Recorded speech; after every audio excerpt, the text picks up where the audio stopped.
stand outcast and starving amid the wonders we have made. But the union makes us strong.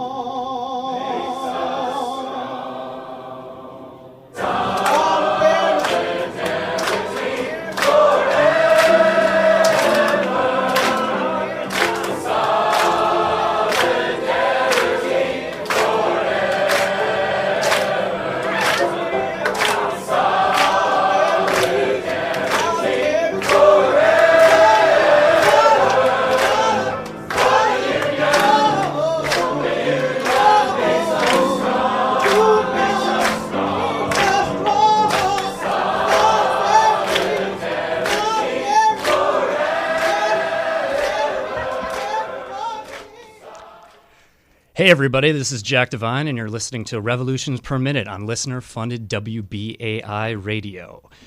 Today we'll be covering the headlines from a socialist analysis, speaking with activists Mo and Alex, who are organizing against the Amazon deal, and speaking with State Senator and DSA member Julia Salazar. Before we dive into that, I just want to give credit to the performance by the DSA chorus, led by Benita Oliver, who just sang that edition of Solidarity Forever. Now let's just go to a quick teaser of the interview with Julia Salazar and from our No Amazon NYC canvas. In my opinion, the most egregious part of this deal is that the state and city are offering billions of dollars in tax subsidies to Amazon. So that was Julia Salazar, who we'll be speaking with later in the show. So before we dive in, we just want to give a little bit of briefer what this new show is going to be about. This is we're all members of the DSA, which is the Democratic Socialists of America. It's the largest socialist organization in the United States. It has bloomed to over 55,000 members in the past few years. People are outraged with capitalism, and they're looking for radical solutions. Before we start up, I just want to introduce the guests. I'm here today with Alex and Mo. Just tell us a little bit about yourselves. Sure. You want to go ahead, Mo? Sure. So I'm Mo, and I'm a data scientist, and I got involved in the DSA after working on Ocasio-Cortez's campaign this past election cycle. Nice. Yeah, I'm Alex. I'm co-founder of one of the kind of subgroups of the New York City DSA called Tech Action, which is kind of a tech-focused subgroup of that socialist group. And yeah, I've been involved in socialist politics here in New York since pretty much around the Bernie primary. And yeah, I've been enjoying it ever since. Yeah, I guess I should get into a little bit about myself, too. Yeah, I'm Jack. I've been involved in DSA for about 2 years now. I've been trending towards socialism for a long time now, but after the financial crash in 2008, the horrors of the war on terror, it just kind of, broke the elite consensus and just kind of showed that the system is broken, and with and the impending apocalyptic doom of climate change, it's time to take some radical action. So I primarily do political education work, and I've been involved in some electoral campaigns as well, like Jabari Brisport, who ran for city council, and I also helped a little bit on the Julia Salazar campaign. So is there any specific things that really pushed you guys to join DSA? Yeah, for me, like I said, the Bernie primary was where I first got involved. I think kind of what you pointed to, the kind of collapse of the kind of consensus politics that was kind of exhibited in the whole Clinton primary run, was what drove me to Bernie as a candidate and kind of the movement around Bernie. And I think that was just the start of kind of, everything for me, kind of crystallized a lot of the kind of disorganized thoughts in my head. And it was just, his kind of campaign narrative was something that finally was able to explain the world, the media wasn't able to do that. The Clinton campaign didn't make sense. It was just like empty kind of catchphrases. And I don't know. Yeah. So just like canvassing, getting more in touch with like local politics. I did like, worked on the Debbie Medina campaign. So did canvassing there. You know, the healthcare canvassing for that. I don't know. Yeah, it's kind of took off from there. But Well, I didn't really have like a thought out decision to join the DSA. I was just working on the Ocasio-Cortez campaign, and a lot of the organizers overlapped. And when the Amazon thing happened, I just kind of jumped on board. But I just appreciate like how the DSA organizes around like the way the conversation centers people into it, rather than just like how do we infinitely grow our economy forever, which is like what the conversation seems to usually be.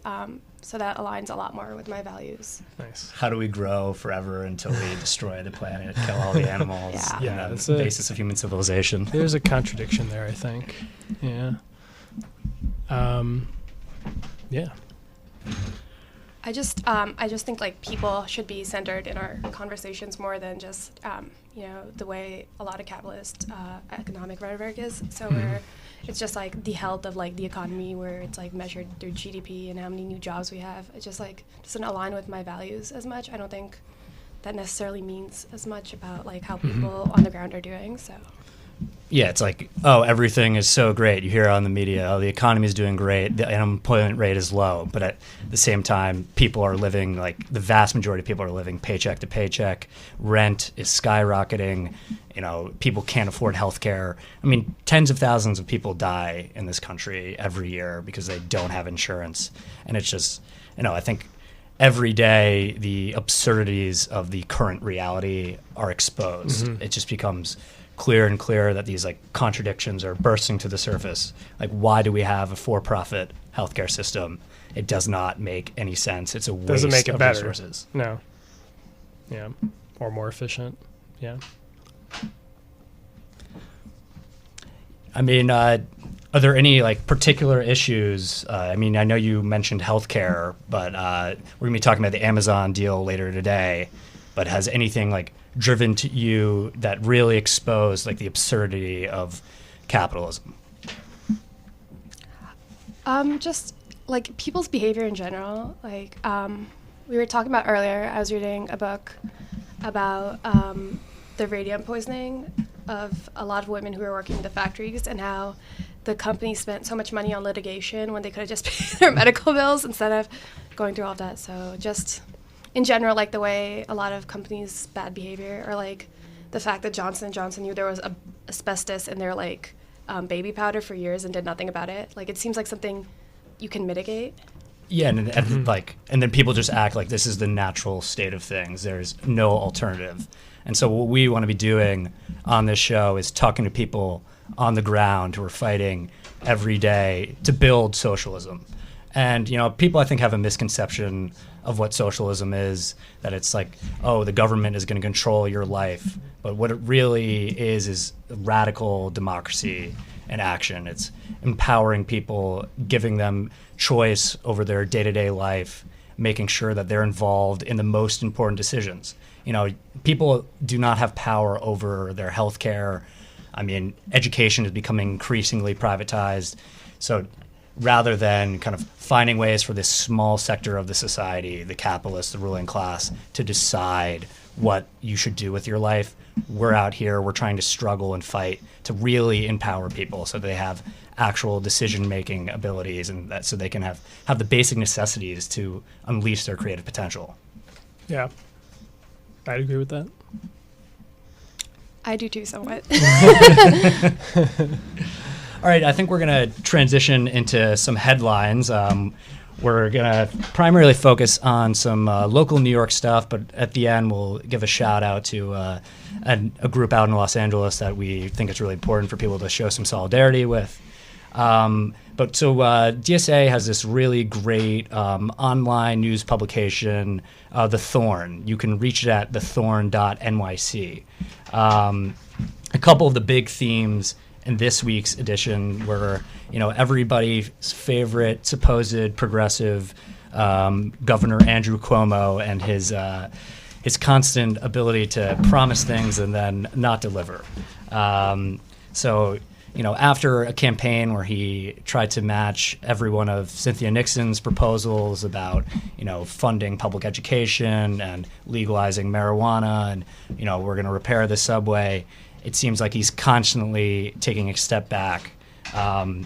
This week was veto for funding for CUNY and a plan for paid leave.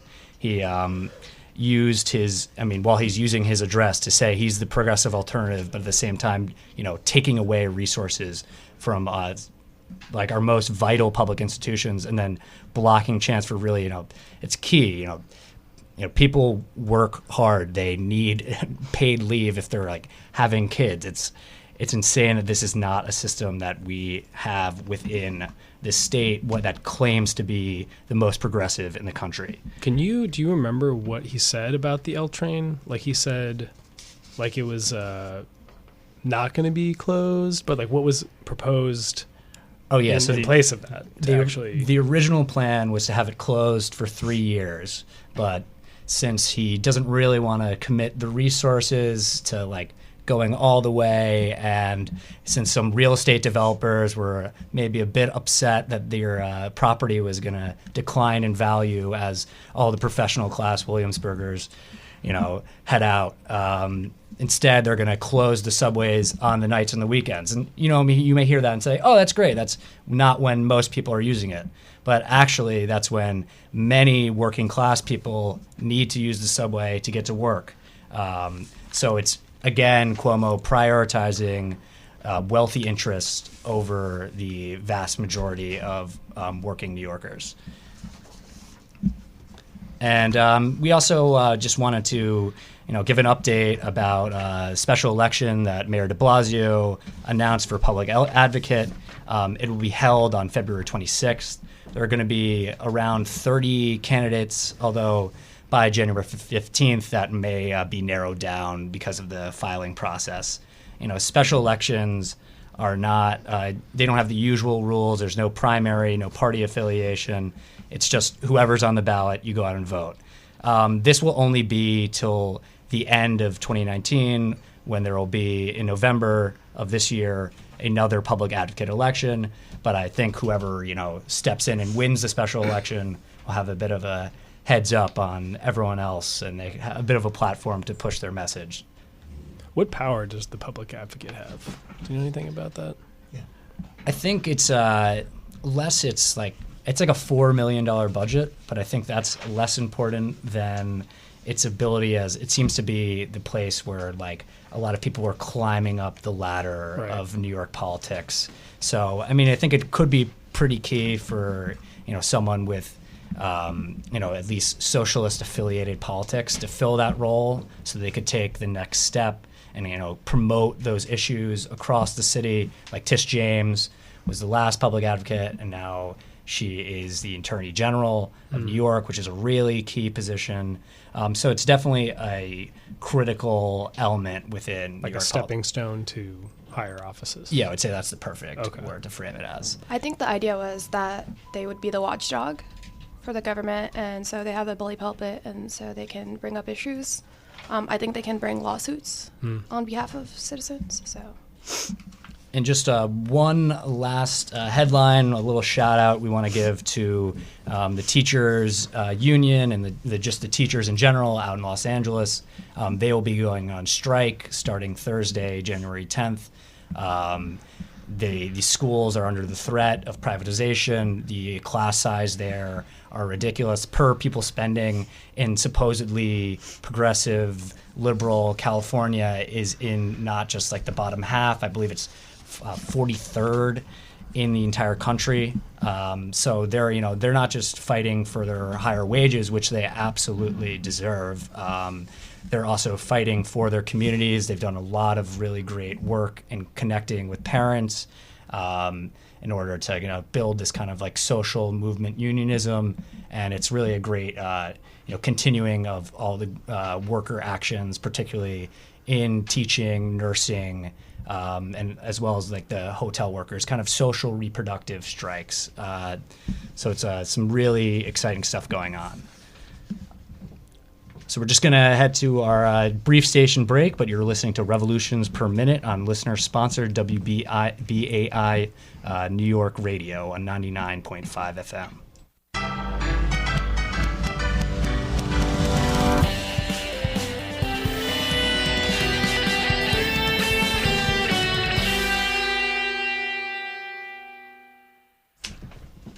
All right, and we're back. So we're gonna, just do a brief explainer on the Amazon deal. On the surface, you're like, oh, Amazon's so great. I get, things delivered straight to my house. It's really cheap. What's the problem with Amazon? And Alex is gonna give a nice Let's little. do it. Let's talk about how bad they are. Excuse me. So on November 12th of last year, after a year-long race to the bottom bidding contest between what felt like basically every city in America, Amazon announced its plan to open a new headquarters in Long Island City, Queens. And the plan for that is a result of a private deal between three very powerful men: Amazon CEO Jeff Bezos, the richest man in the world. I'm sure you guys have heard that. Governor Andrew Cuomo, our friend, and our mayor, Bill de Blasio. So this is a deal that will include roughly what people are saying up to $3 billion in public subsidies, mostly in the form of tax breaks, but also involving forfeiture of public land and properties, including this massive Department of Education structure.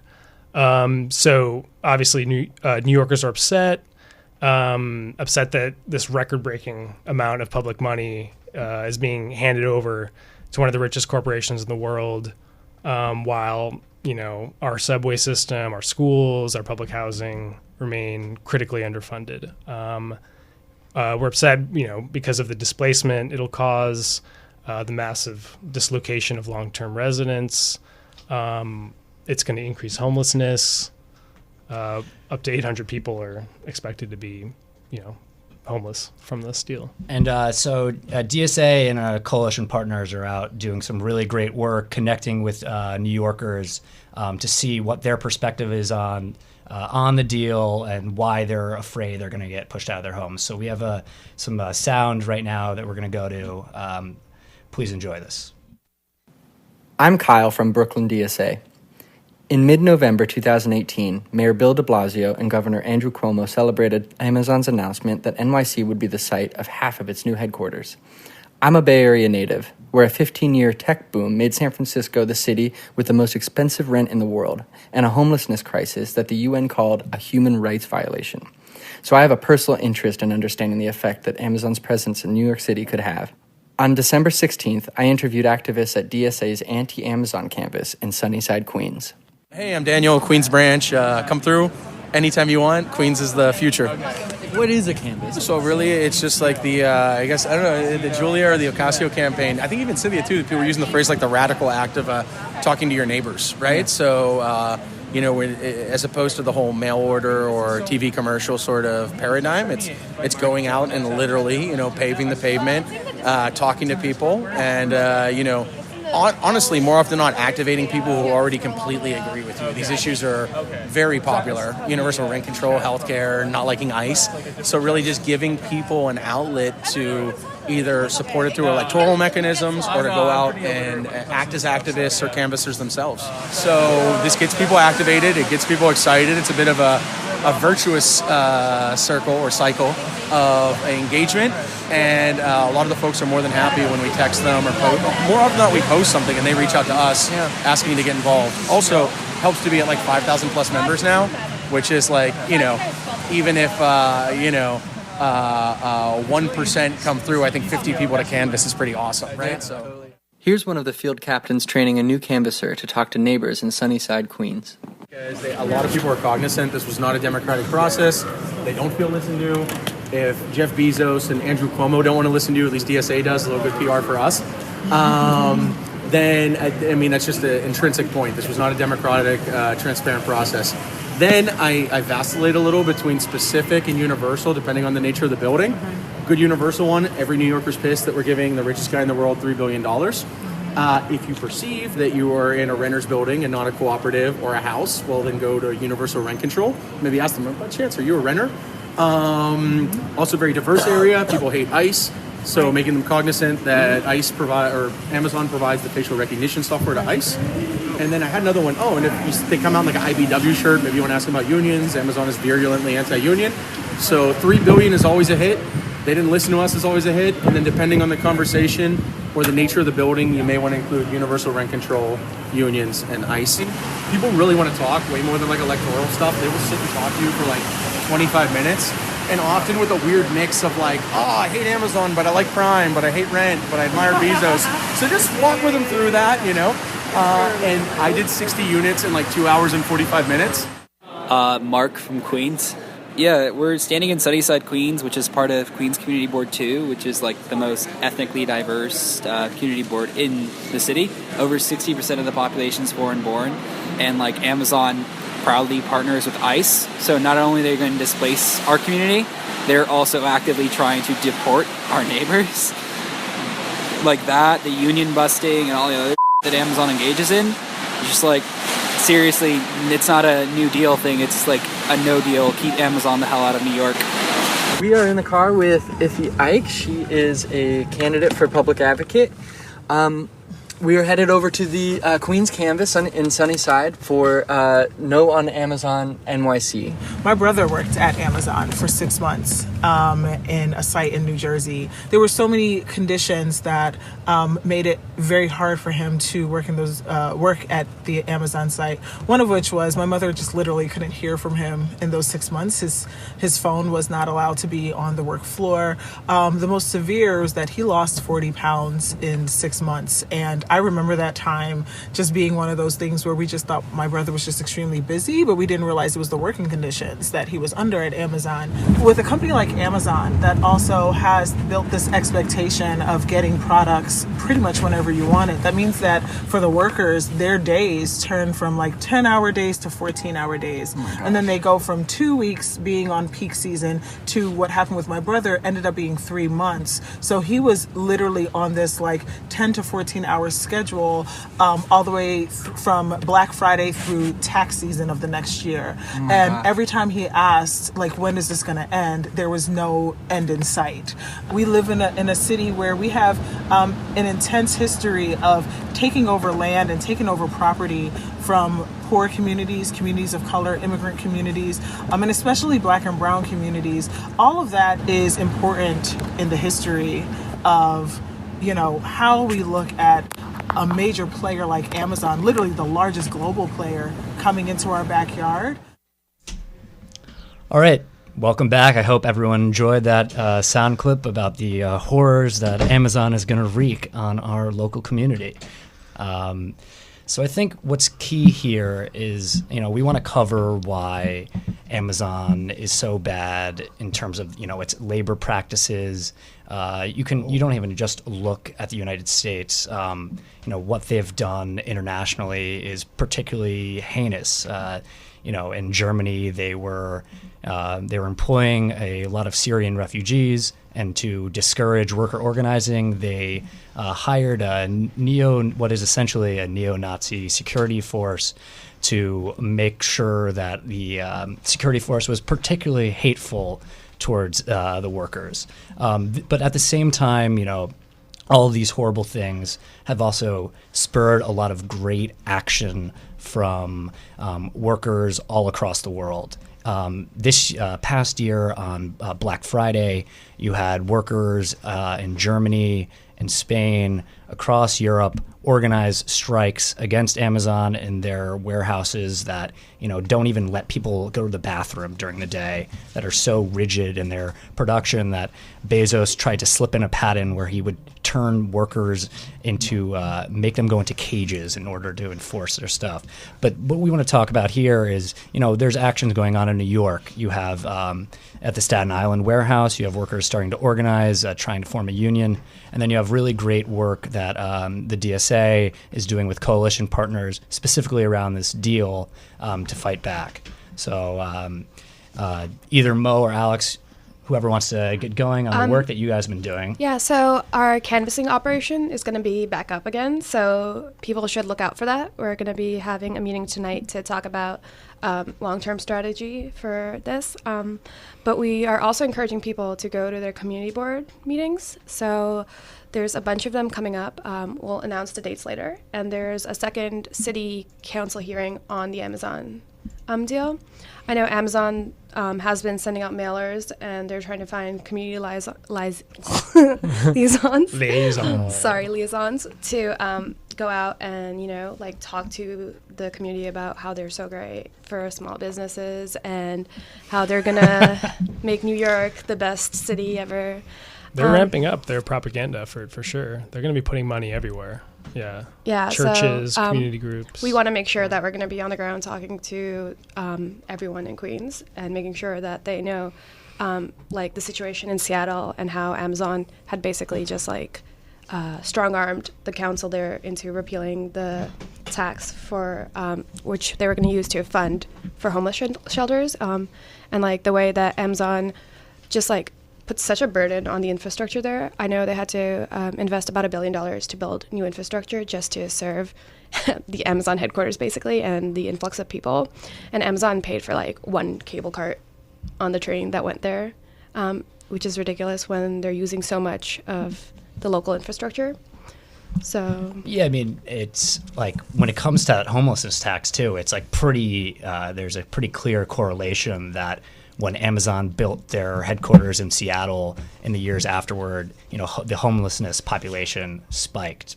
Rents went soaring. People were forced out of their homes. I mean, the Seattle City Council is almost essentially begging the New York City Council to not do whatever they can to not push this deal through because it had such horrific consequences for the city of Seattle and really has accelerated the process of gentrification, forcing people out of their homes. But that's why I think it's so important to counter their relentless propaganda campaign, and they have such power to do so because it's a massive brand. It's it's arguably the largest corporation in the world, owned by the wealthiest person in the world who makes more money in 1 minute than you will your entire life.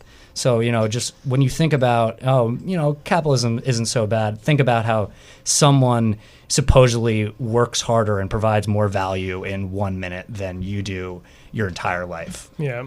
I mean, I think it's bigger than just Amazon. I mean, I think you could think of all this development effort that's going into this part of Queens as you could think of it part of Silicon Valley East, I think there is, if it's not explicit, it's you can see the kind of the pieces of the puzzle coming together, with the ferry service going there and I don't know, all these tax subsidies for tech companies. And I don't know, I think we're going to see a lot more beyond just this in Long Island City and in Queens. And, I just feel all of these tech workers aren't going to be living in a bubble.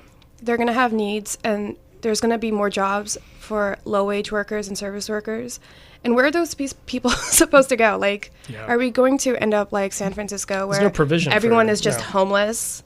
Yeah, I mean that's the direction we're heading in, unless we intervene and change the trajectory, right? Yeah, Alex, you're involved in the Tech Workers Coalition, right? Tech Workers Action Group. Yeah. Tech Action Group is part of DSA, New York City DSA. The Tech Workers Coalition are not, but we do have a lot of communication with them, and they kind of came out of the West Coast. They came out of these big tech campuses in Silicon Valley, in the Bay Area, and they've done a lot of cool stuff. I mean, yeah, I could go on, but they've done a lot of cool stuff, organizing, kind of cross-class organizing with cafeteria workers, security guards, and more kind of techie white collar coders, and they actually have a presence here now in New York City. But anyway, yeah, I'm in a tech group within DSA, and we do similar things. It's a lot of political education around socialism and tech issues. It's like a conduit between tech workers and DSA, and like kind of the larger activities that go on in DSA, and also just for people that are upset with like big tech, in DSA and outside. Yeah, because it seems like, for a while you would see out there like, oh, you know what, everyone needs to just go become a coder and then they're going to make a lot of money. Everything's going to be fine. But it seems like increasingly, this kind of what was like a hyper individualist culture within a lot of these tech firms is starting to erode, because a lot of the workers there are starting to realize that they're being mistreated, that it's not everything that it was promised to be, that, yeah, maybe there's some really good benefits, but there's still rampant sexual harassment like there is in any, hierarchical structure where the bosses have power over the workers. And yeah, or they don't even get, the choice of what they get to work on, right? Like workers at Google or Amazon have to like work on projects for the military, like facial recognition software, or like like some whatever new software for like the Department of Defense or ICE, right? And they get pissed, and then they realize, oh, we have no power, like we can't do anything about this, right? So they could just not work on it. Yeah, it's true, but I mean, but it is like if you're in that world, like, and you're only looking at these companies, right? And you think that's like your trajectory, like, and you see every one of them are working on terrible things, right? And it's like, what do I do? There's a lot of action now to like get tech workers to organize against it. I know there was pressure from people working in Google to make them stop building Project the search Maven engine for China. Yeah. Mm-hmm. And I know workers at Amazon with equity have been pressuring them to be more environmentally friendly. Mm-hmm. So it's changing. It's definitely changing. Yeah, in Microsoft, you had some big organizing going on against ICE. They were building software. I think you mentioned the facial recognition software. And that like was a big aspect in kind of like starting to perhaps like radicalize some tech workers, realizing that the do no evil phrasing that Google used to promote, which I think they took down because people started to realize that they actually maybe we're okay with being evil. Yeah. Well, just to bring it back to Amazon, I mean, part of the reason we should, hate them and be upset with them is like they're totally happy to work with the military and with ICE. Like they don't put any gloss on that, right? Like Google puts a little bit of gloss on that, like, oh, we really don't want to, or like we're trying not to do anything bad, but like Amazon's like, no, like this is great. Like we want to do this. We're moving our other headquarters to Virginia, right? Like they have no shame about that. And so like we should meet them, in the streets about that, or like in our government or whatever, Especially considering Queens is one of the most diverse, communities. Yeah. And like I don't know how comfortable I would feel, having Amazon be here when they just cooperate with ICE so much. Yeah, so. I mean, hopefully we'll have time in this episode, but Tech Action, one of the things we're trying to do just within our group is circulate this no work for Amazon pledge. I signed that. Nice. That's a great idea. Yeah, so I don't know if we can link that somewhere, but that's something, it's like, how can we enforce that, whatever, but I don't know. It's like a media tool, right? Like if we can get lots of signatures, I don't know, maybe it'll make them a little bit scared, right? Or I don't know. Yeah, and doing that work like in coalition with like the workers who are organizing in their warehouses, because I think it's also important to differentiate between the people who are working in their warehouses are typically very desperate people who are going to take whatever work they can get, so it's key for them to be organizing there. Of course. And then the white collar workers who are also being exploited and will have their rent go up, but are receiving far more benefits. It's not as horrific to work in those conditions. Yeah.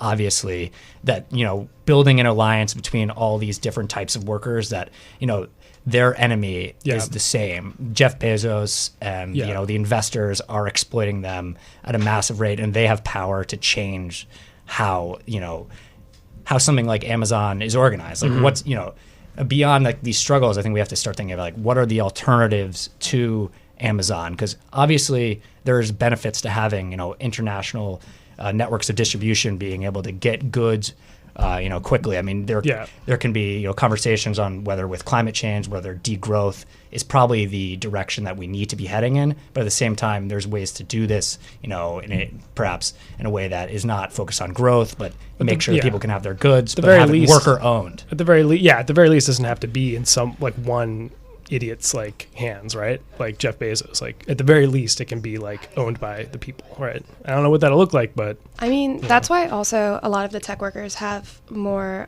like bargaining like power, because they do get equity when they work at Amazon, and they are in a position where they can make demands that other people can't be making who are working in the warehouse. And even if they don't feel like they're being exploited, like they don't live in a bubble alone. Like the warehouse workers are just as much a part of that company as they are, and they should just like think about how like they want, like what kind of society and what kind of values they want to have, Yeah, I think, I don't know, to bring it back to the pledge, but like maybe that's like one way, small way to like instill that kind of class consciousness, maybe, or like this idea of worker power, All right, so we are going to cut away to our interview with Julia Salazar, this DSA member and state senator of New York. We're here today with incoming New York State Senator Julia Salazar. Salazar, who received endorsements from NYC-DSA as well as the National Electoral Committee of DSA, won the September 13th Democratic primary with 58.9% of the vote, the highest margin of victory in an anti-incumbent primary in the state Senate in 2018. She went on to win the general election and will be representing the people of North Brooklyn starting this very month as the first socialist in the state Senate in almost a century. So, Julia, congratulations on your win. So when exactly do you take office? I will be sworn in on January 9th. Aha! That is exactly one day after this episode is supposed to air. Yeah. Very exciting. Excellent. One of the things on a lot of New Yorkers' minds lately is this looming Amazon invasion of Long Island City, which will bring massive gentrification to the city and probably displace thousands of current residents. Can you talk about why this deal is such a big problem that we have to fight against? As you know, Amazon is a deeply predatory corporation.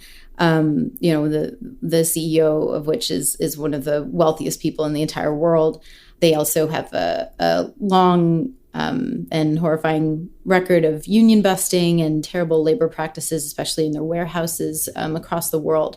So it's alarming. That alone is sufficient for us to be alarmed that Amazon has struck this deal with the governor to bring their headquarters and with the mayor to bring their second headquarters to Long Island City in Queens. The site that they want to build on is located right next to one of the largest public housing developments in the country. It will have a profound effect on the community, the immediate community especially, but I think perhaps the borough of Queens and can affect my district as well in Greenpoint, very close to Long Island City.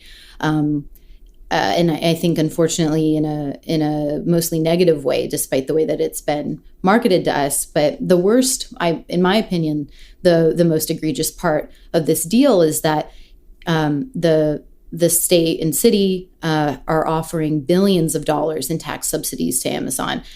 Some have said $2 billion. I've heard as well closer to $4 billion.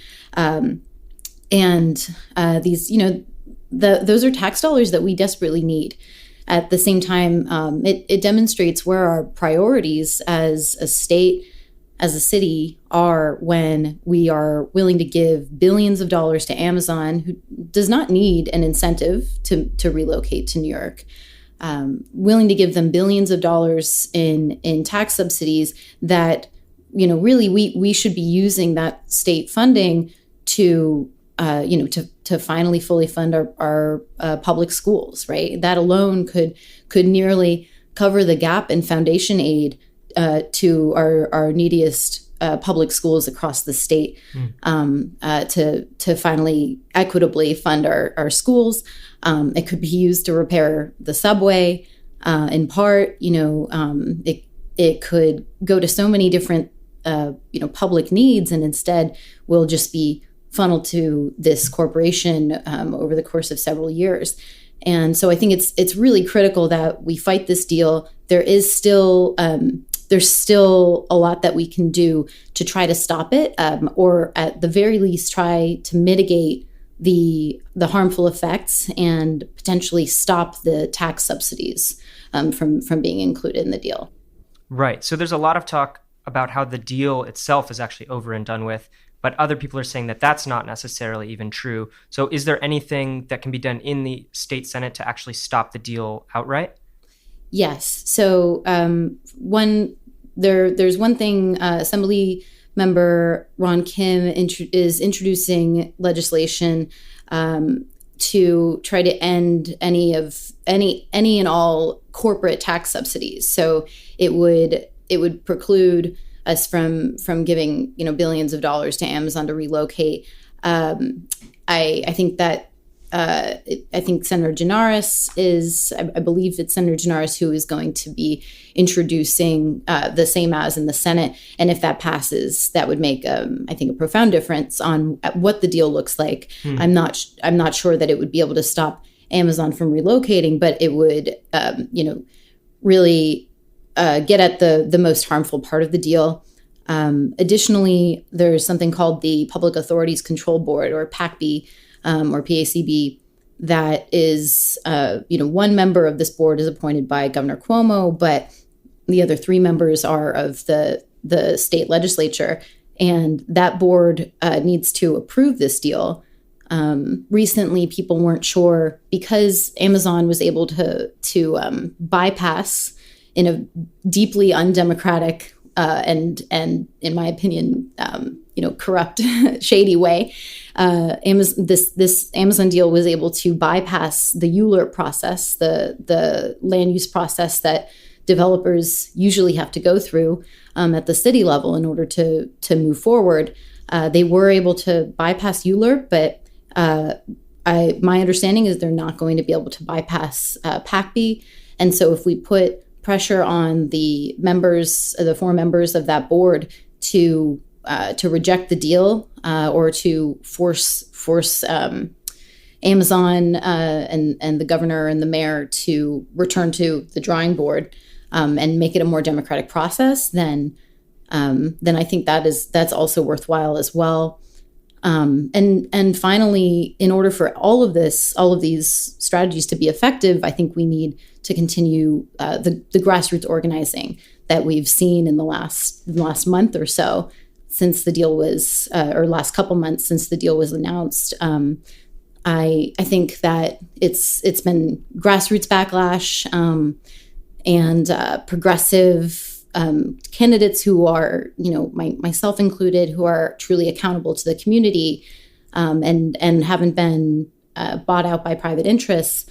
We've been speaking out, right? And the DSA in Queens, particularly near the site and in the communities that are going to be directly impacted by this deal, has been canvassing and doing a lot of political education around it. And that's really critical. I've seen in this last election cycle and over the last several years that I was previously a full-time community organizer and legislative advocate. I've seen how critical it is for our communities to organize and put pressure on elected officials to do the right thing. And I think that could really make a difference this time. Well, Julia, thank you so much for being on the show, and we're all wishing you a lot of luck going into your first legislative session. Excellent. Thank you so much, Charlie. I appreciate it. Hey, everybody. You're listening to Revolutions Per Minute on WBAI listener-funded radio, 99.5 FM. So we just, wanted to, again, briefly explain, what the Democratic Socialists of America are, and open the phone lines for a bit to see if anyone has any questions. You can call in on 212-209-2877. The Democratic Socialists of America is a democratically run socialist organization that is big tent, so we range in a wide amount of ideologies. We determine our decisions, whether we're going to endorse a campaign, and if that's electoral, whether we're going to participate in a direct action, sort of a protest or, occupying an office, whether we're going to show solidarity with a strike through a democratic process. And so that is really key for us, and that we believe in fighting for a democratically controlled and run economy. This can be on multiple layers. Our main campaigns right now that we're focused on are Medicare for All, which is a single-payer healthcare system in which the federal government is the only insurer, which would, make the healthcare system far more efficient and effective. This is proven, but we want to go beyond that. We're not just embracing those reforms. We want to be part of a process, a social revolutionary change in which the society is organized around people and not profit, and that people are empowered in their workplaces, and that the tyranny of the boss is overthrown by a democratically run structure, that energy is controlled democratically. If you guys have any thoughts on this, and if you guys want to talk about any specific actions that you have coming up, now's your time. I have specific actions. Yes. Okay, so there's going to be community boards meetings coming up. So community board 4 is meeting today at 7. Community board 5 is meeting. In Queens, right? Yeah, these are all in Queens. Sorry about that. So community board 5 is tomorrow at 7:30. Community board 3 is going to be January 15 at 6:30 p.m. And community board 1 is going to be January 17 at 7:30 p.m. Also, there's going to be a city council hearing on the Amazon deal on January 30th, and then that's at 10 a.m. And people can go to the New York City DSA Facebook page, and they can keep track of any upcoming actions that we have planned. And NYC-DSA is also on Twitter. I believe the website is also socialists.nyc. You were involved, Alex, in a City Hall protest earlier, well, I guess not this year, but last year. Yeah, it was on, I can speak a little bit about it. It was on December 12th of last year. And what it was the first meeting of the Committee on Economic Development, which I believe was, if the Amazon deal had not bypassed the city, they would have had some say in approving it. But they did, held this hearing anyway to accept public comment and also invite Amazon to speak. And basically the idea was to get this big, what we're calling now, anti-Amazon, no Amazon coalition, which is a huge group, including DSA, but way more others than just DSA. I could spend a minute just listing all the different community groups. But the idea was just to pack City Hall with people just to, make a statement in front of the media, in front of people in New York that, we're here, we're a large group, and we're against this deal. So there's a press conference on City Hall steps. Representatives from each coalition, representatives from each group in the coalition said a few words, and then we went into the City Hall hearing room and basically just dropped this banner right as Amazon's reps were speaking. And, it was only I don't even know, 20 seconds, maybe not even that much time, but, that's all you need to kind of make a statement and get that message in the media. And, it was fun. Does DSA, I haven't heard in my own involvement specifically related to Amazon, but I know there's a lot of ideas out there on the socialist left about alternative forms of ownership, whether this is, directed through the state or, something I'm more inclined to, which would be kind of a network of worker cooperatives determining how, it's something that could replace Amazon. And this is not, worker cooperatives are not some sort of fairy tale. They exist all across the world. They even exist in confederations of worker-owned businesses. So, it's not something that we're creating. It's not utopian. It's really existing. Is there anything on that end that DSA is working on right now, or is it mainly focused on direct action? I can speak only from the kind of tech action vantage. That's actually something we've been meaning to have a meeting about. A lot of what we do is political education. And there are a lot of people in our group that are kind of seduced by the kind of co-op model. It's pretty split because on the other side, it's if you're not decommodifying an industry, you're still going to have competition from capitalists, right? So you could have all these co-ops. I'm kind of going off now, but you would still there would still be that competitive pressure, right? That would put downward pressure. In of itself, it's not a solution, but it could be part of a is larger inspiring plan. It's a good political education tool, right? So we're going to transition now to our interview with Lee, who will be in the studio next week on our episode focused on eco-socialism. Lee is out at a protest outside a court decision right now, and we're looking forward to talking to her. Hey, Lee, you're live on WBAI radio. Hey. So how? So can you please describe, what the court decision was originally about? What was the case about, and what did the court decide? And are there any actions planned related to this decision? Yeah. So I'm in Peekskill, New York tonight. If you're not sure where that's at, it's just a little bit up the Hudson River. And what happened was in 2016. The New York State approved construction of a frack gas pipeline to come through this area. And even though New York State banned fracking because we said it was unsafe, we're still building this infrastructure in our state. So after lots of community involvement, people calling Governor Cuomo, people calling Senator Schumer and Senator Gillibrand to intervene, and doing every possible thing that they could to try to stop this pipeline in a legal way, 3 people crawled into that pipeline and halted construction for 18 hours. And so for the last 2.5 years, this trial has been slowly going on.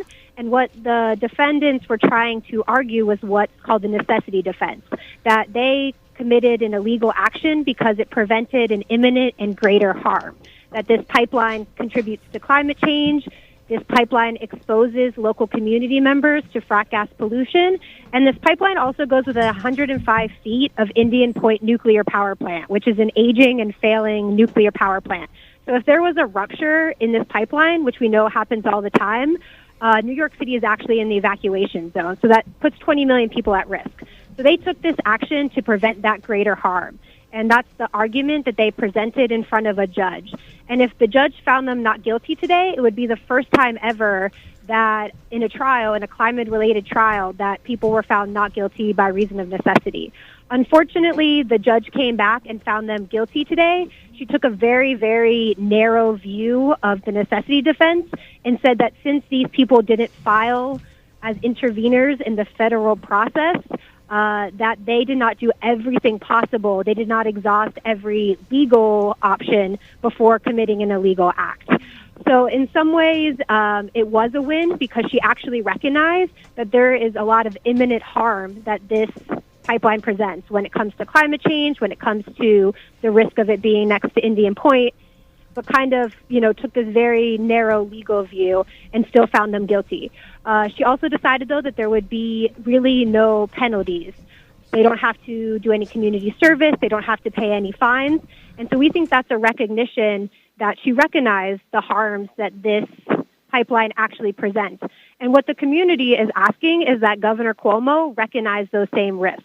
The governor's administration has put out a risk assessment of the pipeline and determined that it is not safe to go next to Indian Point. But instead of actually taking action, the governor has kind of kicked the can down the road to the federal agencies, which we know will do nothing.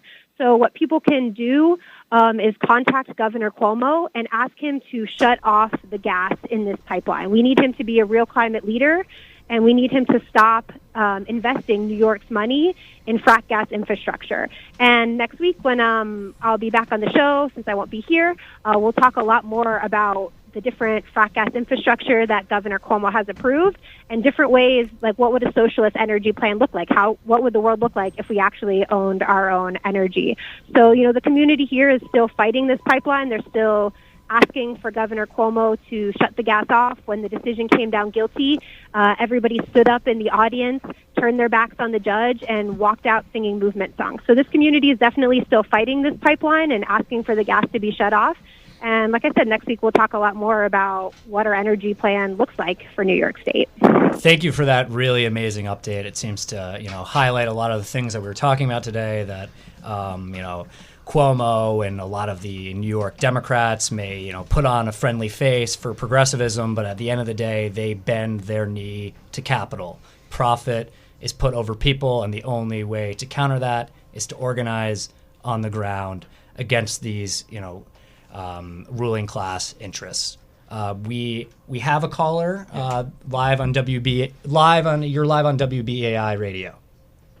Hey everyone, I am a New York City DSA member, and that was a really cool update, but I'm going to bring it back to the no Amazon conversation from earlier.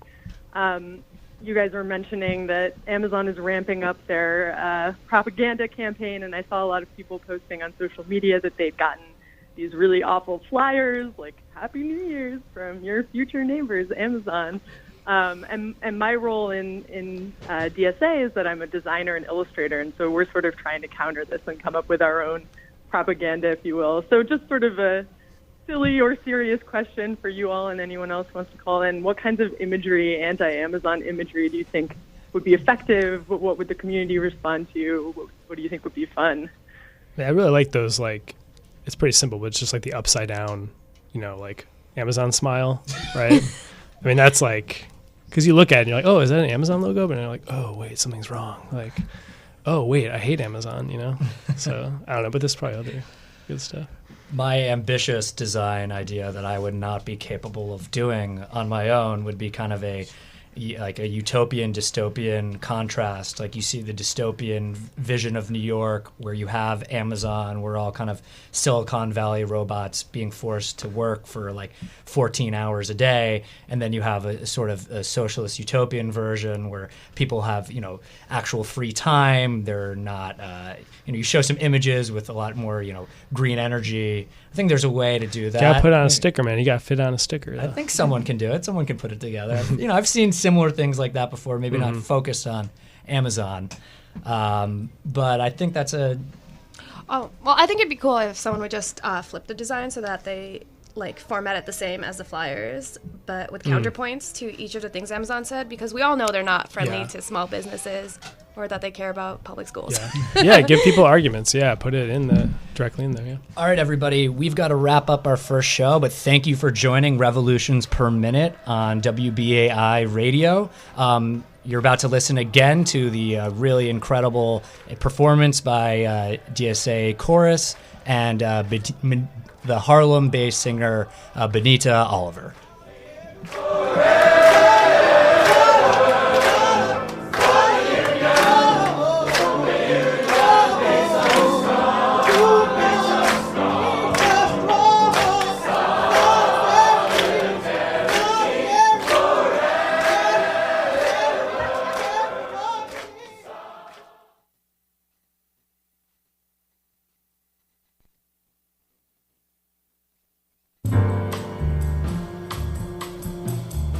There are new favorable developments in the case of Mumia Abu Jamal. On Saturday, January 12th, starting at 3 p.m. at the People's Forum, 320 West 37th Street, listen to guest speakers Glenn Ford, Pam Africa, Bob Doyle, Robin Spencer, and Dr. Joanna Fernandez on their report. If the DA doesn't appeal, Mumia's case will move forward to a higher court where he will be able to present evidence of innocence. A report back on new favorable developments in the case of Mumia Abu Jamal on Saturday, January 12th, starting at 3 p.m. at the People's Forum, 320 West 37th Street. For more details, email bringmumiahome@gmail.com.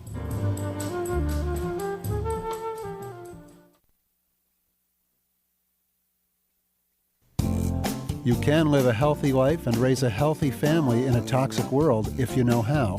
Hi, I'm Doug Wood, co-host of Green Street, the environmental health show here on WBAI. Every other Tuesday evening, Patty and I talk to some of the world's leading experts who provide in-depth information and practical solutions you can use to keep yourself and your family healthy and safe. So keep your radio set right here to 99.5 FM WBAI and join us every other Tuesday evening at 8 right here on Green Street.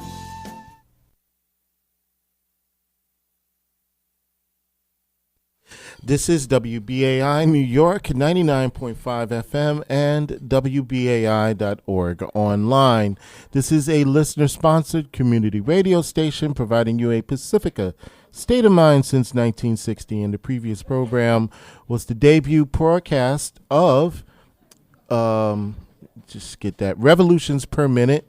It's a new program, so forgive me if I'll get used to the name and the name of the new programs that are out there. So yeah, that is on Tuesdays at 5 p.m. Tuesdays at 5 p.m. Tuesdays at 5 p.m. Tuesdays at 5 p.m. Tuesdays at 5 p.m. Tuesdays at 5 p.m. Tuesdays